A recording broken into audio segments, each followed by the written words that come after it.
السلام عليكم ورحمة الله وبركاته. ازيكم عاملين ايه؟ ان شاء الله تكونوا في احسن حال يا رب العالمين. كل سنة وانتم طيبين. انا طالبة منكم طلب والله ان انتوا تدعوا للحاج ابو شكري عشان جات له جلطة ودخل العناية ولسه طالع من المستشفى. ادعوا له كلكم وانتوا بتصلوا، ربنا يتقبل منكم ويشفيه ويشفي كل مريض. وخلي بالكم الضغط ده عشان الضغط ده مؤذي، بيطلع مرة واحدة كده بيعمل حاجات وحشة للبني آدم. وربنا يشفي كل مريض يا رب ويشفيه. النهاردة معانا ايه؟ الرمان اهو. انتوا عارفين الرمان ده هو اوانه دلوقتي وشكله جميل اهو حلو. ان شاء الله هعمله لكم دلوقتي وهنعبيه في الكاسات. في ناس بتعمله عصير وبيبقى جميل برضو، وفي ناس بتعمله كده في الكاسات وبتاكله بالمعلقة. وان شاء الله انا دلوقتي هبدأ اعمله لكم واحطه لكم هنا في الكاسات ده وهتشوفوه انتوا وهتجربوه ان شاء الله هيعجبكم باذن واحد احد.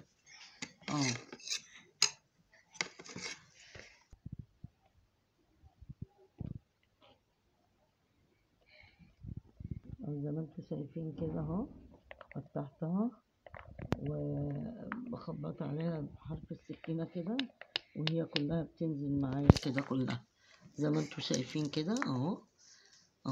شايفينه؟ انا بخبط عليها بظهر السكينة كده اهو، تنزل هي كلها كده اهو زي ما انتوا شايفين اهو. زي ما انتوا شايفين كده اتفرط اهو. وبعد ما يتفرط بنشطفوه شطفة كده حلوة عشان يبقى نضيف وجميل. وطبعا انا دلوقتي هنعبي معاكم ايه الرمان اهو بالكاسات، واللي عاوز يحط عليه سكر يحط، واللي عايز ياكله كده حلو برضه بيبقى حلو وجميل، ما بيبقاش وحش يعني، يبقى حلو زي ما انتوا شايفين كده اهو. شوفوا ازاي هيعجبكم وشكله جميل وحلو اهو.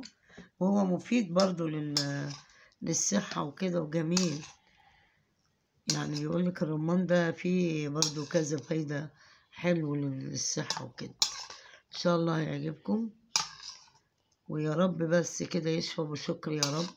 تدعوله دايما بالشفاء عشان هو طلع يعني في البيت، بس احنا بنعمله له علاج طبيعي وحاجات عشان ايه يخف، وبياخد علاج مكثف عشان يرجع زي ما كان. ويا رب ما يتعب حد فيكم ولا يمرض حد ابدا يا رب العالمين، يشفي كل مريض.